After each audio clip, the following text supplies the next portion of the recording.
ba? Yan si Ridon ang hirap dyan, malaki yung mukha niyan Itong si Ridon, hindi, di ba yung iba lumalaki ulo pagka may kapangyarihan siya, hindi, lumalaki yung mukha Sabi niyo sa mga naging pahig ni Madriaga at saka sa mga presenta niya pong mga ebidensya laban kay VP Inday. Para sa akin walang kwenta-kwenta, di ba? I-check nga. Binusisi nila falsifikado pa. Walang, eto ang natatawa ko. Yung 18 Marines, may video, may litrato, lahat.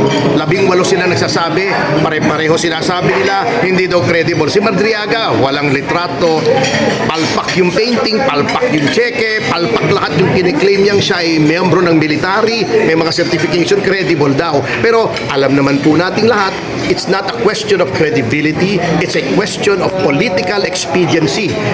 Sasabihin nilang credible yan para lamang i-transmit sa trial ang articles of impeachment. At gagamitin nila itong hearing para sirain si VP Sara Duterte. Alam naman po natin yan, kaya wag tayong paloko, wag tayong pabudol. Tingnan natin ang mga pagmumukha niyang sina Luistro, si Ridon, napakalaki ng mukha ni Ridon, si De Lima, si Cher Jokno. Yan ang mga tao na ayaw na iboto natin ang gusto nating maging Pangulo sa 2028. Hinahadlangan nila. Sila yung mga elitista na ayaw nila ang sigaw ng taong bayan. Ang taong bayan, ang tunay na may sovereignty. Pinipigil po nila ang demokrasya, pinipigil nila mga kalaban sila ng sambayanang Pilipino. Excuse, attorney. Excuse. Attorney Topacio, ano po masasabi natin doon sa represent nilang witness na si Madriaga na puro naman po mali ang pinagsasabi doon kaysa pinapakita niyang evidence doon? Yun nga po, nasagot ko na po kanina na hindi naman ito question ng credibility. Alam natin na palpak tong si Madriaga, ngunit hindi nila papansinin yan. Ang gusto lamang nila, magkaroon ng basihan para i-transmit na at sirain si VP Inday Sara. Attorney, paano natin maasahan itong demanda laban kay Romualdez sa ombudsman? Ito ba'y masisiguro natin na makakabahan ni Boyeng Remulla? Hindi natin alam, pero katulad ng sinabi ko at uulitin ko naman, magalit na ang gustong magalit, si Remulla ay tuta ng Malacanang. Alam naman natin yan. Huwag na tayong maglukuhan o magmulahan. Kaya nga pinilit ang appointment niyan, bagamat katakot-takot na kaso. Binaliwala yung kaso, minaniobra, binraso, kasi gusto nila ang ombudsman ay si Boyeng Remulla. Because Boyeng Remulla will do whatever Malacanang says. So, yun ang ano yan. That's the long and short of it. Anong maasahan po natin dyan pagdating sa ombudsman? Ito ba ay mawawalang bisa ang kaso ni Romualdez? Hindi natin alam. It remains to be seen. Pero I am not optimistic. But sana, ma-realize naman ni Ginoong Remulla na ngayong nasa ombudsman na siya, mag-iwan naman siya ng magandang legacy, di ba? Oo. It's all about legacy. Yung pangalan. Kasi sabi sa Biblia, a good name is better than money. Ang magandang pangalan ay higit pa sa lahat ng kayamanan sa mundo. Sana tumimo naman yon sa isip nila.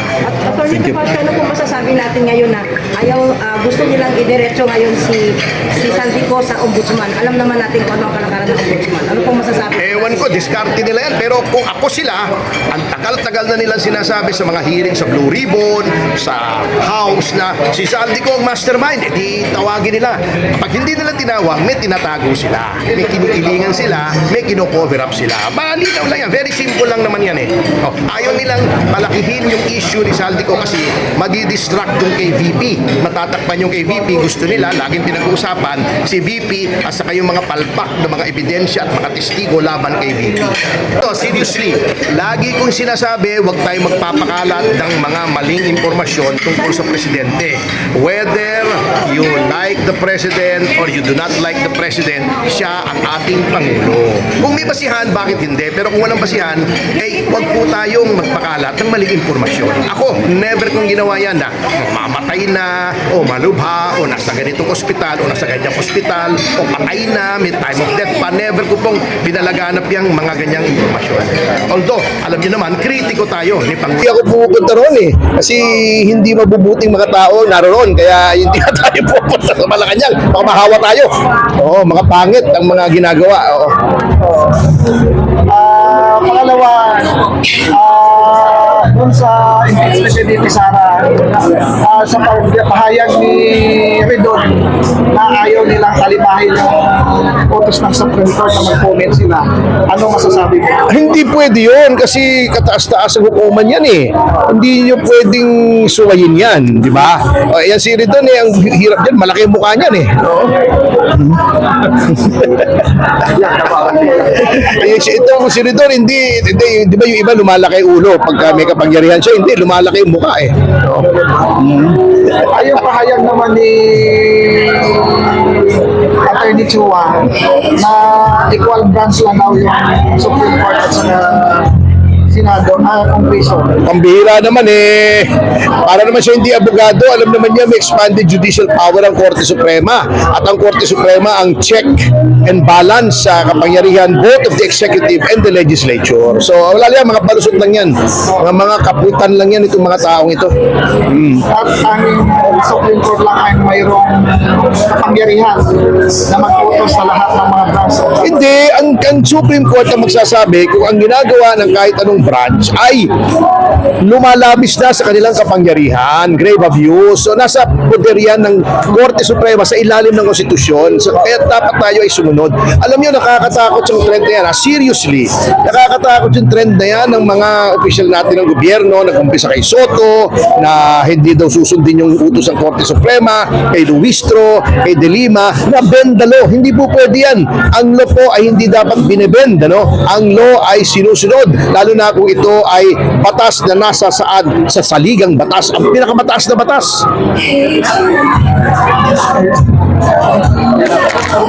Attorney, meron kasi akong nakita sa post sa Facebook na si A.S. Recto daw yung mag-acting president. Hindi pwede yun. Wala sa konstitusyon yun. Pag nawala ang presidente, wag naman, ano, ayaw naman natin mangyari yun. Ay, siyempre, ang magsasucceed by law is the vice president. Hindi walang acting president. Kung incapacitated ang vice president, meron ding mga makinarya para dyan. Pwede ring i-declare ng gabinete na incapacitated ang presidente. Pero hindi pwedeng ganun lang basta. Acting president. Wala po sa konstitusyon yun. Okay. Attorney, itong gaganapan mo ay na Ridge Coalition, ano po yung komento niyo rito sa inyo? Hindi, maganda ito sabagat ito ang pagbubuklod-buklod talaga ng iba't ibang mga organisasyon na may iisang adhikain. Ang pagtanggal sa corruption kasi ang single biggest problem ng Pilipinas, corruption. Alam nyo, kaya hindi sila makapag-subsidize sa fuel prices, nahihirapan sila mag-ayuda, nahihirapan sila sa lahat. Ninakaw nila yung pera ng bayan na dapat mga emergency ganito ay nagagamit. Dito mo, mahigit 1 trilyon na pinag-uusapan dito ang piso na dapat na ibibigay sa mga driver, na nag-government subsidy, yung presyo ay napa-price control dahil may pera ang gobyerno, walang pondo eh. Kaya yan, ninakaw na nila eh. Kaya yun ang problema. Kaya hirap na hirap tayong lahat. Pinamakataas sa Asian, hindi lang ASEAN Asia mismo, Asian region, ang presyo sa Pilipinas ng mga produktong petrolyo. Attorney, si VP Sara kasi tinanong doon sa Davao kung anong masabi niya sa kalusugan ng presidente. So naging sagot ni VP is good luck. Ngayon, sinagot naman ito ni Claire Castro na ba't daw tumawa pa si VP Inday tapos ang comment is good luck. Ano gusto niya sumimangot? Oo. Ang galing ng Pilipino yun, sabi ni Alin? Castro. Bakit? Di ba, biniwish ka, good luck ha? O, di ba? Alam ko lang, good luck, oh.